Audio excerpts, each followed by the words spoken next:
Frank Luntz and American Goebbels. How red herring and big lies are used to skew perception and politics.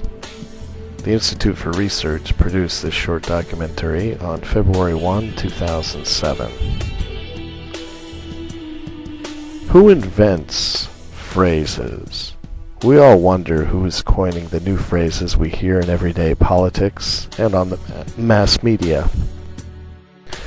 Islamofascism, axis of evil, war on terror, deep sea energy exploration, long war.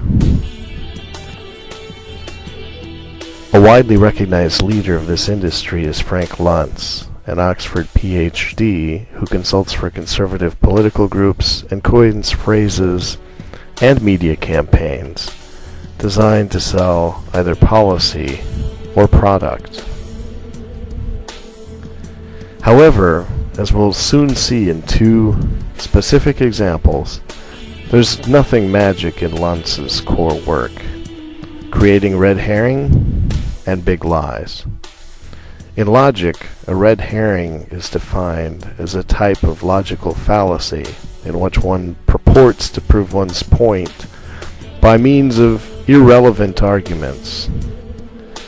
And the big lie, which is defined as a lie so colossal that no one would believe anyone could have the impudence to distort the truth so infamously. A core part of a big lie is that if it's repeated frequently enough, people will sooner or later begin to believe it. The most famous of big lie practitioners was Adolf Hitler.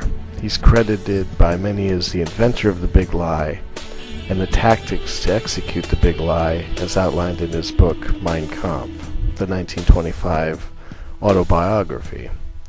Hitler wrote that people came to believe that Germany lost World War I in the field due to a propaganda technique used by Jews who were influential in the German press. Hitler said that in the big lie there's always a certain force of credibility. Hitler's propaganda minister, Joseph Goebbels, elaborated on the core strategy and marveled at how dumbing down and obfuscating policy in simple phrases could capture the imagination of the masses. Hitler harnessed the power of propaganda to unleash war upon millions of innocents. However, the question today is whether strategists such as Luntz are carrying the United States down a similar path. Let's review Luntz Technique as deployed on C-SPAN 2's Afterwards program on January 28, 2007, as Frank Luntz was promoting his book Words That Work.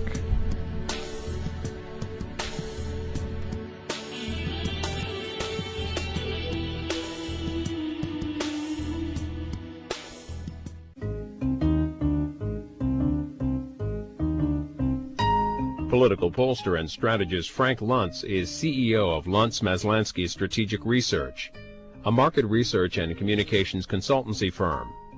Mr. Luntz, whose clients have included such high-profile political figures as Newt Gingrich and Rudy Giuliani, was one of the architects of the Republican takeover of the House of Representatives in 1994. Most recently, he's author of Words That Work. It's not what you say, it's what people hear. Mr. Luntz discusses his book with John McCaslin, Inside the Beltway columnist for the Washington Times, and author of the book, Inside the Beltway, Offbeat Stories, Scoops, and Shenanigans from Around the Nation's Capital.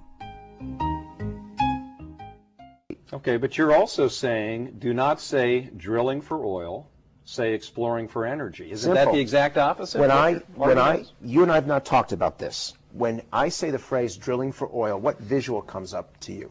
What do you see? Derrick. Perfect. Yeah. People think of the derricks, these tall structures with black goo, with the oil coming up inside them. It's almost like the beginning of the Beverly Hillbillies show. Sure. That's not what oil exploration, that's not what energy exploration looks like anymore. It is so much more scientific, so much more technical. The engineering that's involved is 22nd century, practically. And so it doesn't look like that. And so if you are, and here's the best example, offshore drilling has a support of just under 50%. Deep sea energy exploration has the support of 2/3 of the American people. Offshore, they think, I can see it from the beach. Sure. It's not. Deep sea is 10 miles, 20 miles. You can't see anything from the beach.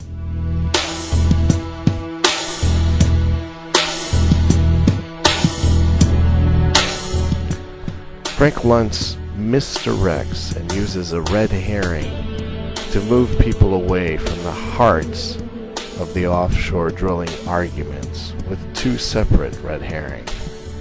The first is the word exploration. Exploring for fossil fuels is not the issue, nor is the modern low-impact techniques of underwater robotics, ultrasound, towed arrays, onboard servers, videos, hydrophones, modeling, and all of the other 20-second technology that's used to map and explore seabed. It's not in question, but rather production facilities. Frank Luntz also directs people away from what is actually mined. It's not uranium, tidal forces, or wind. What is mined are hydrocarbons, which usually are black sticky goo, or at times natural gas. However, calling fossil fuels energy is entirely too imprecise. At any rate, people don't care about exploration. They care about production, and calling production exploration is not accurate, because visible or not, spills harm the environment, refineries pollute, and people are aware that petroleum production chains involve pipelines, refineries, storage tanks, and other co-located infrastructure. Exploration may be a pure and clean term, but people understand that the rest of the production chain is not. People rightfully think of oil platforms, derricks, drill bits, storage tanks, pipelines, couplings, and refineries. Luntz simply can't argue against that, so he also employs the big lie.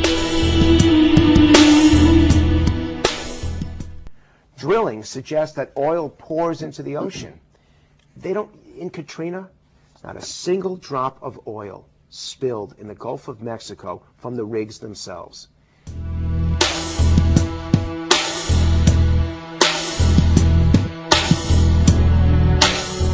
Luntz states that not a single drop of oil spilled in the Gulf of Mexico from the rigs themselves.